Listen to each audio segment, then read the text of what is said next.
This video is for fathers, and I'm making it because I am a father of two daughters, and we see what's going on in society and culture at large, and are not very pleased with it. This should be some good advice for some of you guys that are raising daughters in your house on what you can do and what you can look out for, and some things to really think about and implement.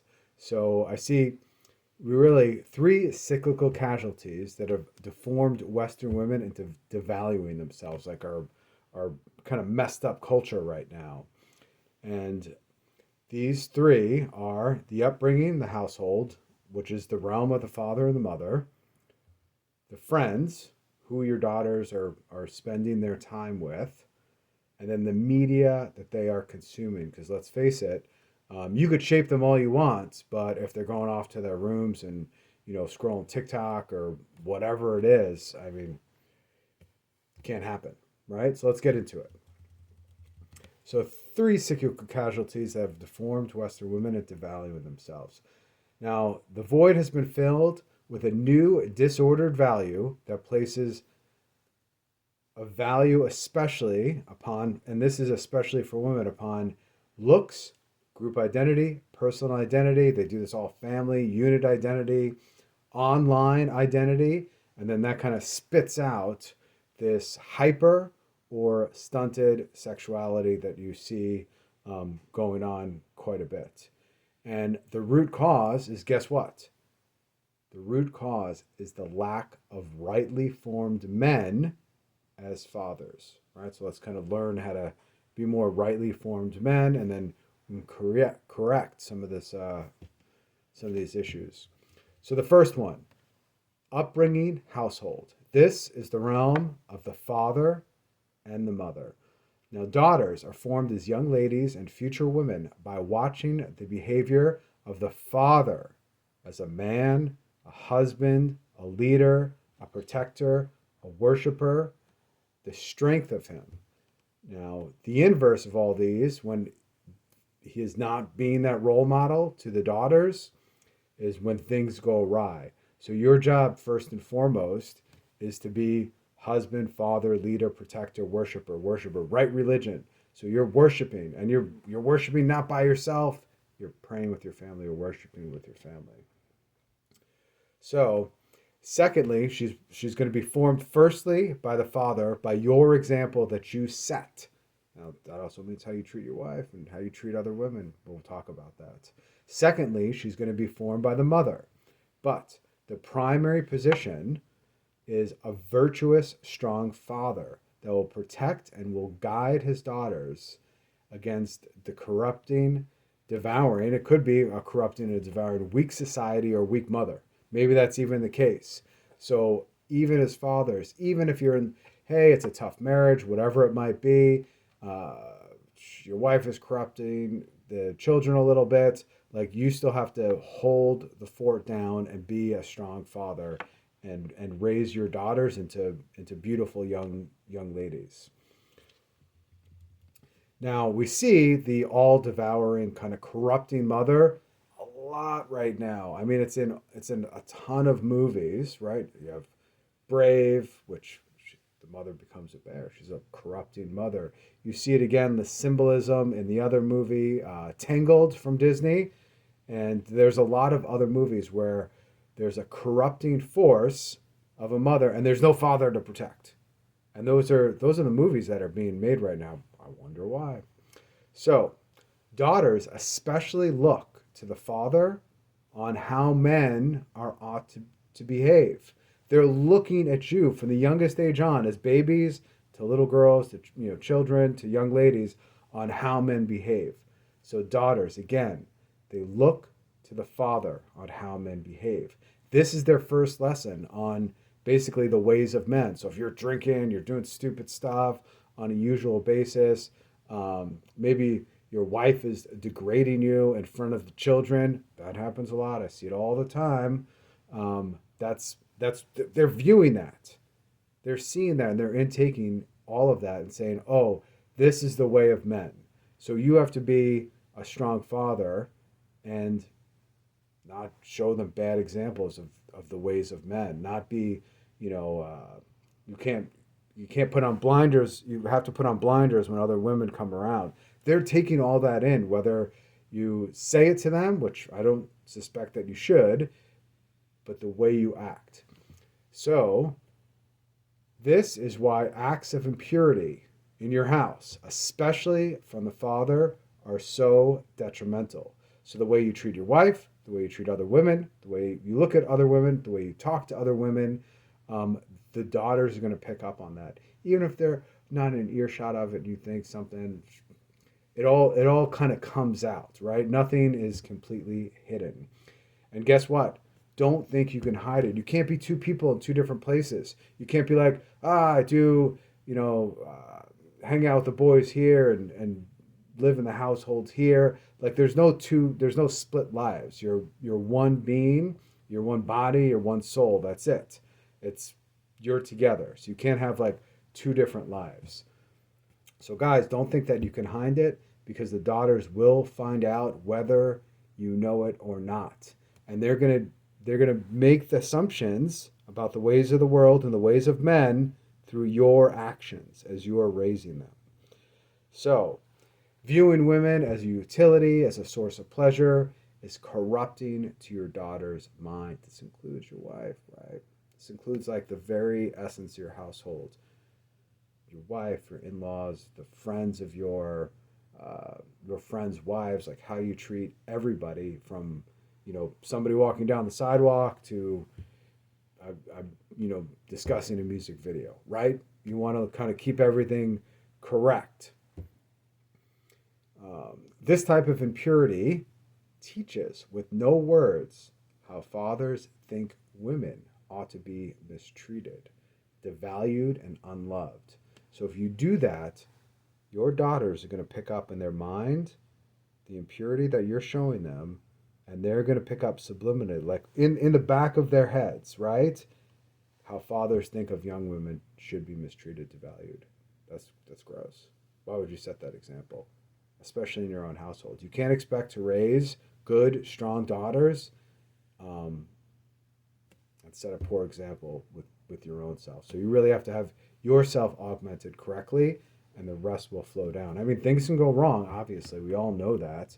But I'm trying to give you guys a couple reasons to kind of help prevent things from going wrong. Now, fathers, you are the example that she will understand her value as a woman from. So, how you treat your daughters, how you treat everybody else, she's going to understand that example, your example of how to treat other women. A father's good character is how she's going to measure other men. There's always that saying that daughters kind of marry their fathers in some way or another, or they kind of rebel against marrying their fathers and choose somebody else. And I've seen that happen quite a bit, and I'm sure you guys have seen it too in different family situations. A father's bad character is what she will rebel against, and she's going to seek to correct it in other men and look for to their behavior. Now, strength, virtue, honor shown to the wife and the mother and women outside the home, outside the household is going to affect daughters greatly. Daughters will watch the good and the bad behavior and mirror what is seen, not taught. There is no such thing, do as I say and not as I do. It's a bunch of nonsense. A daughter's value comes from her father's. Fathers are to spend time with their daughters and teach lessons by actions and stories. Now, there's a lot of books out there. You get a lot of old fairy tales. Some of the old fairy tales, it's all about a devouring mother or devouring stepmother, and you can see that. And sometimes the father will protect her. He'll be weak and effeminate. But you can teach through those stories. You can also teach through stories that you tell yourself to your daughters. Kind of that evening time where you're going to have a book time or story time or something like that with your children. All right, the second big one is friends. Who are your daughter's friends? Okay, you need to know them. Not only just the friends, but who are their friends' parents? So that's a big one. Birds of a feather flock together. So your daughter's closest friends, good or bad, are going to form and influence their behavior. And that influence is going to grow year after year after year as they get older and older, right? Your your kind of status, especially in those situations, your role almost like diminishes, and then their role, those friends, start increasing. So the daughters grow older, that influence kind of the scales start tipping. So you have to do right in the early years and build a solid foundation. Fathers must direct the choosing of who is in and not permitted, who is permitted and not permitted in the friend circle when their daughters are young. And fathers, this is a big one. Fathers must know the fathers of her friends. So that means you want to go into that household, meet the dad. How do they keep their family? How do they raise their daughters that your daughter is going to spend time with? How's that situation unfolding? And you want to know them and their character so you can make a good judgment upon if your daughter should or should not or be spending time with those other folks. So the third big one is, and I think this is relevant in our society more than ever before, is the media consumed. So you got the friends, and then maybe the friends are scrolling stuff, looking at things, or watching music videos. And I've seen a lot of corrupted folks that I know very, very well that got corrupted very quickly through social media, and their mind just got bent into like a slushy from 7-Eleven. So the media consumed. So most social media that is created is catered for impulsive consumption. Okay? So that just means they're literally making the media just for you to consume it and impulsively and just keep your attention spans. And I'm not doing that to you guys, and I'm not going to. Uh, so usually that media is formed, the consumption, it distorts, and it'll always distort those relationships with father, mother, and teaches them disordered household family dynamics. And lots of shows out there, the clips you see, it's always some sort of disordered household, disordered husband wife relationship, a goofball dad, or a mother that is going out partying too much, or just all sorts of uh, distorted family relationships that's being put out by the media, and that shapes your daughters, that shapes your whole house. Like what you consume in your house will actually consume you. That's what they want. They want to consume your attention, these guys, and they want to. I don't know why, but a broken up family that's all on their phones by themselves consuming stuff is a much better business plan for a lot of these companies, right? Because they get paid by your attention, they get paid by your quote unquote engagement, which is you're paying for it. You're paying for it with your mind and your attention and your freedom, right? Because they're building the content to entrap you on purpose. So media drives behavior, and we've seen this a whole bunch lately.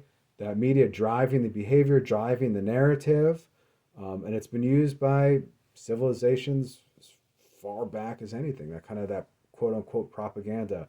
But now, through YouTube, through the media, through mainstream media, it's easier than ever to reach every single person in the quiet of their bedrooms and start to change their perceptions. So media drives behavior. This behavior is then modeled within the persons of the household and corrupts. That goes for the silly TV shows that maybe some of you guys are watching with your family or your wives. Like watch those TV shows very carefully, and then you could even see sometimes the behavior will be modeled after watching the show. So if it's poor behavior, that poor behavior will be modeled, and if it's good behavior, et cetera, et cetera. Media now is not just the phone or the magazines, movies, the books we read, the lessons taught. It's also by example, right? What you consume consumes you, and what your daughters consume, is going to provide their worldview outlooks. Some will teach her to devalue herself and to appeal to a society of men. Like it's going to start to form them. Like, oh, if you dress this way and you wear these things and you do your hair this way, you will get this. Or if you do this and this and this, you will be part of, this special group. Or if you act like this, you'll be part of this special group. And it's all twisted and wrong. So really watch what everybody's consuming in your house. I mean, we haven't crossed the bridge in my household about kids getting phones or anything, but I could tell you right now, it's not going to be for a very, very, very long time. And then even after that, I mean, my wife and I have both learned our lessons from media and the way it kind of hooks you in, almost like an addictive drug. And I mean, I got this phone on purpose so I could shut the other one off and get off media completely. I don't watch videos at the gym. I don't listen to audiobooks. I just work out clean. I run clean. I would suggest you guys do the same thing. Read good books. Practice religion. Start forming yourselves as men. So today, just kind of recap it. Please subscribe to my channel for more cool stuff like this. Or if you found value in this, leave a comment, whatever, subscribe, share it. Just trying to get the message out there to help more men man up and have rightly formed daughters and kind of just rebuild society slowly where it gets back to normal. So upbringing household, the realm of the father and mother, always be a good example to your daughters and how you treat everybody else, and model yourself appropriately, knowing that they're going to be watching everything. Friends who are friends, especially at the end, meet the fathers of your daughter's friends. Make a judgment call, who's in, who's out. And then lastly, the media consumed. You got to set serious, strict guidelines on all of that, because that's a big corrupter, and it's a big corrupter that people do alone in their bedrooms by themselves, and that's the worst thing to do. So that's all I have to say today, and I am out. Subscribe to my channel if you like it, thumbs up, whatever, I don't know, YouTube does. Bye.